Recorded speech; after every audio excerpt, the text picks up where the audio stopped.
Well, hello everybody, and welcome back to day 11 of the 12 Tech Tips of Christmas for 2025 here at Evolve EdTech. It is wonderful to see you again.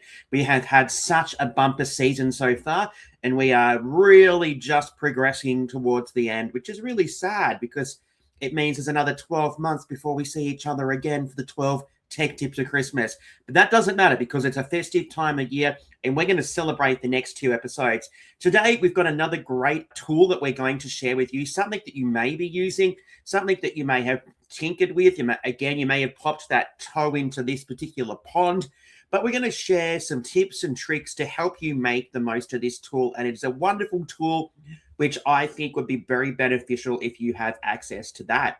Anyway, welcome to day 11. If we have not met before, my name is Tristan Heron. I am the Future Ready Teaching Specialist here at Evolve EdTech. It is lovely to have you. If you are returning, thank you so much for joining us again. Anyway, let's not dilly-dally and let's jump into today's wonderful tool that we're going to explore. And today we are having a look at Google Classroom. All right, now you probably have heard of Google Classroom before, especially if you are a Google Workspace school.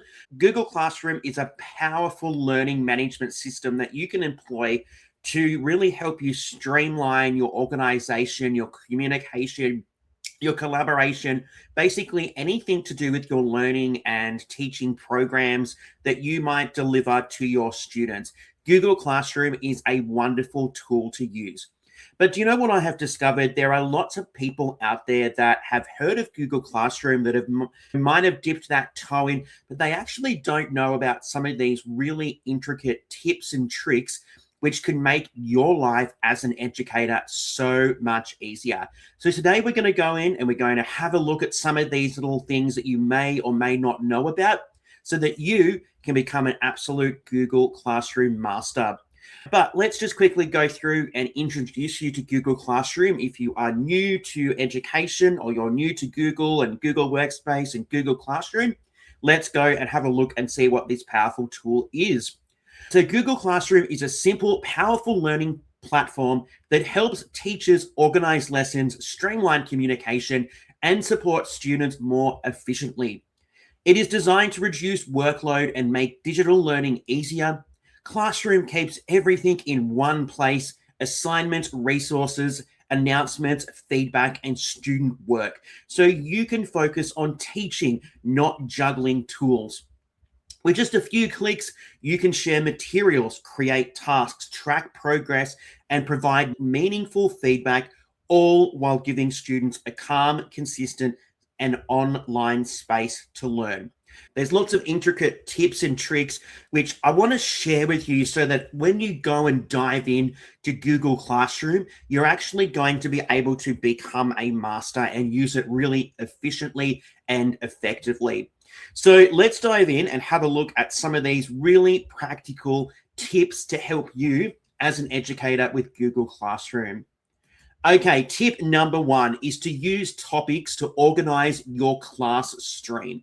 Now, this is something that I really encourage you to think about. And the image here, the graphic, is actually from one of my own classrooms. Again, you know, I like to practice what I preach, and this is an example of my own Google Classroom. So what we can do is we can create topics for units, weeks, assessment tasks, homework, resources, anything that you would like to create. And what this does is it helps your students navigate your classroom without scrolling endlessly. So what I've actually done, and this is my Year 12 class just here, is I've created a topic for each of my modules, and I teach 4 modules over the school year, and I have created one topic for each of those modules. And that is where my students will go to access any materials, resources, assignments, basically anything that we are going to do digitally through Google Classroom. They're going to find it in that particular topic. Now, another really cool trick that you can do with Google Classroom is you can actually very easily drop and drag and rearrange your topics. So what I do is I do a bulk creation at the beginning of the year for the entire year. And what I'll do is I'll just move the topic for the relevant term or the relevant module to the top so that it's easy for my students to find. So they're not having to scroll through heaps of topics and things that they haven't looked at yet to get to where they need to get to. So by using these topics, it is going to make your classroom stream so much more easier to navigate. It's going to be efficient and effective so that your students are able to find what they need to find. So tip number one, using topics to organize your class stream is really important if you would like to become a Google Classroom master. That is tip number one. Tip number two is adding emojis to topics and assignment titles. Now, this is super fun, and this can actually add a lot of personality to your particular Google Classroom stream. So emojis help students quickly identify sections and reduce that cognitive load. They also make the classroom look much more inviting, interesting, and engaging.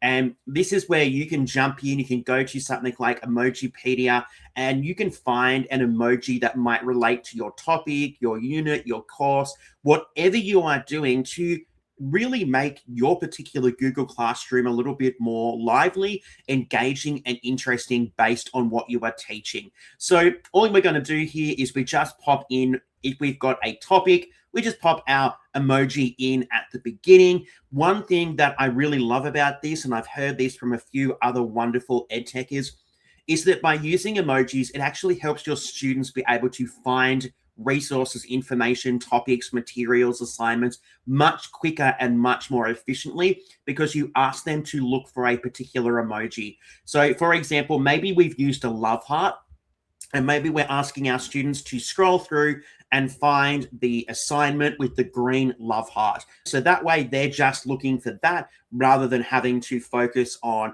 the assignment title. And if they're struggling to read and understand things, we're just getting them to look for something that is nice and simple. We're getting them to look for an emoji, an icon, an image that is quite accessible. So by adding emojis to topics and assignment titles, you can add a little bit of personality to your page, but also help your students be able to find that resource, that information, that material, that assignment much, much quicker and much more effectively. So how cool is that? Tip number two is adding emojis to topics and assignment titles. All right, let's head on to tip number three. And this is one of my favorite tips and one of my favorite tricks that I love to use when I am creating and setting up a Google Classroom. And that is the ability to schedule posts ahead of time. So you can prepare announcements, assignments, questions, and you can schedule these to appear when you want your students to be able to access them or when your students need to use those. Now, what I love about this is if you're a really organized educator like I am, you might have everything prepared. You can schedule those for the lessons when you intend to deliver them, and then they will be released on a particular date at a particular time for your students to access. No more forgetting to actually jump in and do this during the morning or a few minutes before the lesson begins, because we have scheduled them so that they are going to appear.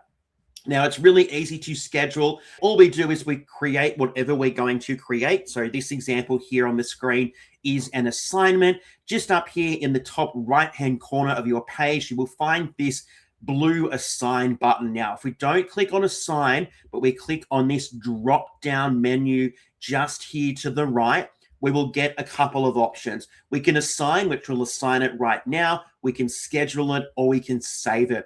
What we're going to click on is schedule, and then this little menu, this little pop-up is going to appear, which is going to allow us to choose our date and our time. And then all we do is press schedule, and it will be there ready to be released to our students on the set day and at the set time. Now, don't be worried if you've made a little bit of a boo-boo, because you can go back in and you can edit that. You can change that date and time. All right. It is very flexible. It's very functional. So don't think that this is a one-stop shop. And when you put that date and time in, that's it. You can go back in and edit those. But scheduling posts ahead of time is really helpful if you like to be organized and make sure that everything is ready for your students.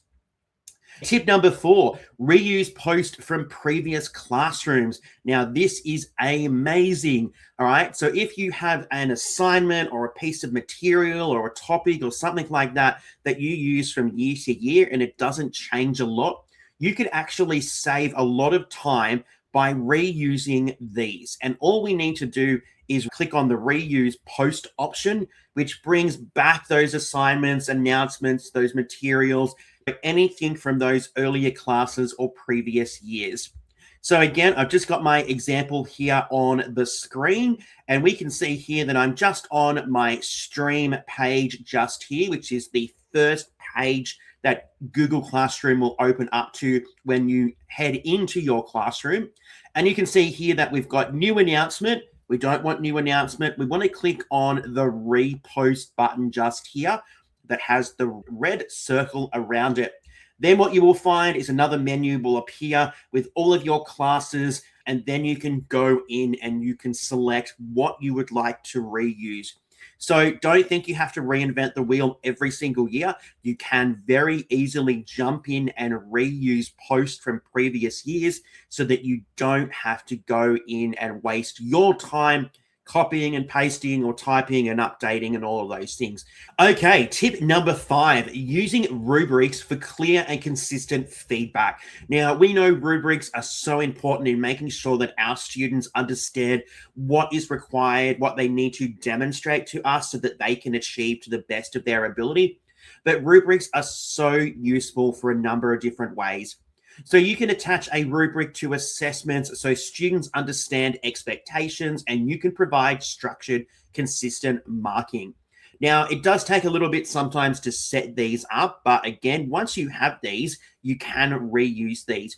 So this is just an example of a rubric that I have created for one of my classes. So we've got our criteria here. It's worth 5 marks. It's very, very clear and very simple to create those. So if you would really like to complete your marking and feedback digitally, creating those rubrics using Google Classroom is super simple and super handy. So that's tip number 5, using rubrics for clear and consistent feedback using Google Classroom.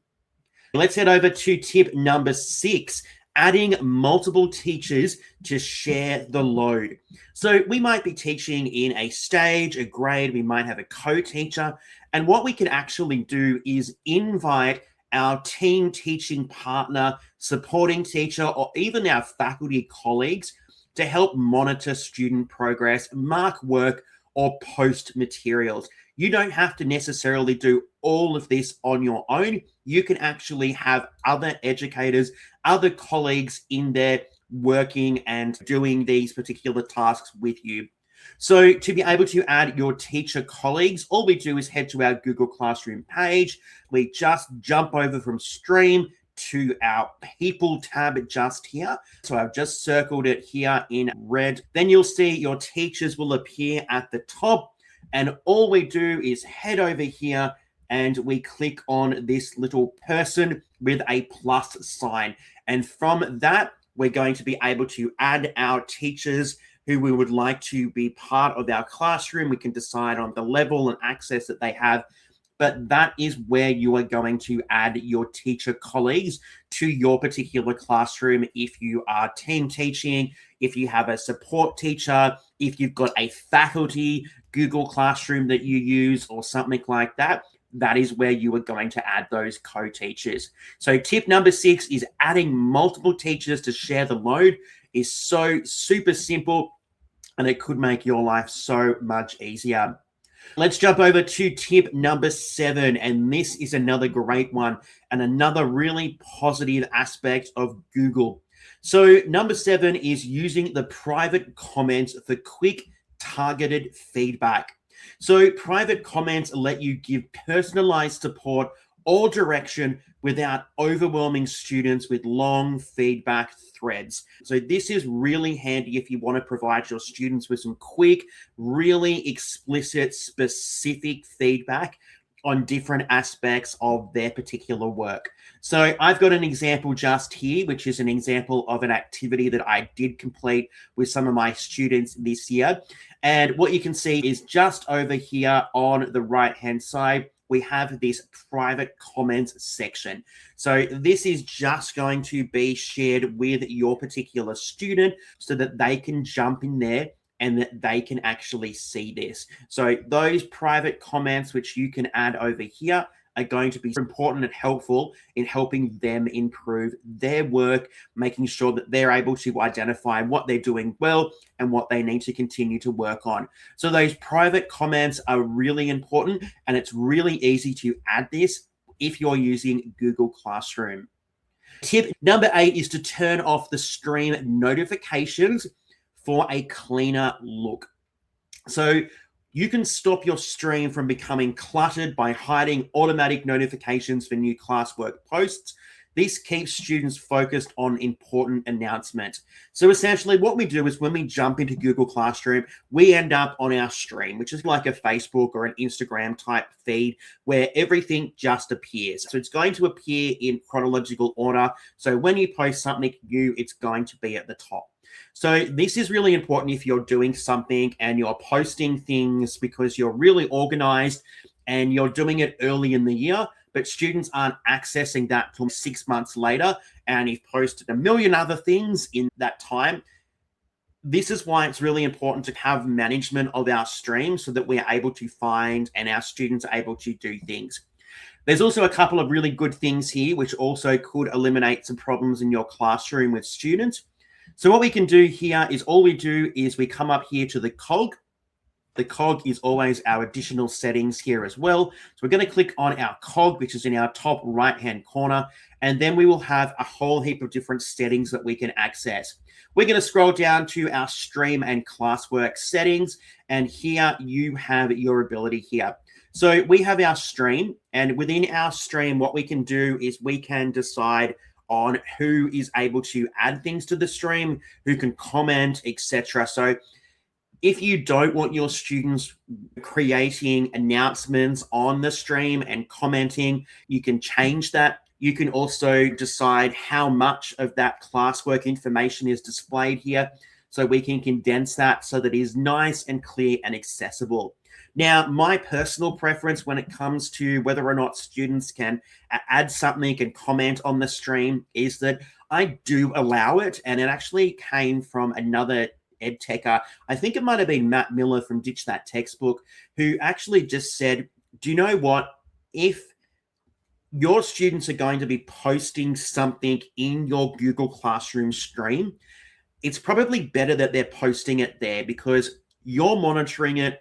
It's going to be a safer environment than if they're going out there onto some social media platform, and you have control over this. Obviously, if they post something that is not appropriate, then you need to follow your policies that you might have at your particular school. But at least if it's in your stream, you can check out what's happening. You can make that decision. You can follow up. You can teach those expectations to your students to make sure that they are being fair, they're being nice, they're being equitable with the peers in their classroom. But you have control over your stream, and you can make sure that your stream is beautiful. You can keep it nice and flowing and get your students involved in it if you would like to, but you do have the options to decide on how you would like to approach that. So you can turn off your stream notifications if you would like a cleaner look in Google Classroom. Let's head over to tip number 9, create assignment templates students can edit. Now, this one is really important, and I think this is something that you really need to think about if you are using Google Classroom. So you can attach a Google Doc, slide, or sheet to any assignment, and what you need to do is you need to select and make a copy for each student. This standardizes student work and reduces confusion. Now, the reason why I suggest that you do this is because if we don't choose this particular option and we get our students to make or to view the file and make a copy in their own Google account, sometimes things can get messy within domain. So if you, for example, are within your school domain and your student tries to access a template or a resource that you have created through their personal Gmail account, if you haven't set it up properly, there will be problems. Trust me, there will be problems. So this is why I suggest whenever you are creating some kind of assignment or resource that you are going to share with your students, when we are creating it and we create it in our assignments here, don't worry about the term assignment. I just tell my students that's just what it's called in Google Classroom, but this is your work, your resource, your worksheet, your slide deck that you are going to use for your learning today. So what we can do down here is we've got a couple of different options. We can attach something from our drive. We can create something. We can also upload something here if we would like to. But it's our file sharing options here that is really important. So I always select make a copy for each student. That means within their own Google Classroom workspace, they already have that particular resource, that template has been created, and that is also in their own Google Drive account as well. So I can access and I can see all of those within my teacher account, but they already have that created so that they don't have to go in there and make a copy on their own. So I highly suggest that you select this make a copy for each student if you are ever sharing or creating something on Google Classroom, because trust me, it will make your life so much easier. All right, let's head over to our final tip. Tip number 10, using Classroom to differentiate tasks discreetly. Now, this is a wonderful element of Google Classroom, and this really helps you create groupings, especially if you want to share and assign different things with different students. So you can assign different versions of a task to specific students without others seeing. This is ideal for support, extension, or personalized learning pathways. So what we are going to do to actually create this is we're just going to go in, for example, into our assignment just here. So I've just got a screenshot of an assignment. And then all we go to is over here on the right-hand side, you'll actually see that there is this assign to button. Now, if we click on all students, it is going to assign that to all of our students in our class. But we don't want to assign that to all of our students. So we will have this little kind of pop-up appear, and we can see that this class has 24 students in it. But now we can create some groups, and we can pop students into those groups so that those groups are what we are going to select to assign those particular tasks to in future. You can have as many groups as you would like to. So just think about those. Think about what you would like to do. I could imagine this could be really useful if you're a primary or elementary or middle school teacher and you've got some rotations, but the students stay in those rotations for, say, 5 weeks or something. You could pop them into a group here in Google Classroom, which would make your life so much easier rather than manually going in and deciding and creating a new assignment for every single student in the classroom. Those groups will come in very handy. So creating those groups to help you differentiate those tasks, to assign different versions, is going to be very, very handy. There we go. 10 really cool tips and tricks that can help you become an absolute master with Google Classroom. They might seem really simple, but sometimes the most simple things are the things that we don't necessarily think about on a day-to-day basis, or we may not have actually discovered or realized until somebody actually shares those with you. So Google Classroom, it's a powerful tool. There's so much that you can do with it. And I really encourage you to go and explore what you can do with this tool from Google Workspace. Well, there we go. That is day 11 of the 12 tech tips of Christmas for 2025. I can't believe that we have one episode left in season 2025. It has been wonderful having you with us.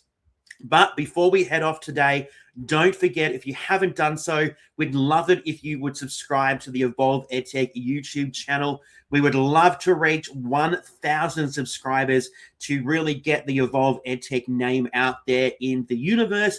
So by subscribing, it is one very simple way of showing your support. And don't forget to give this video a big thumbs up so that other people will start to find our content and resources.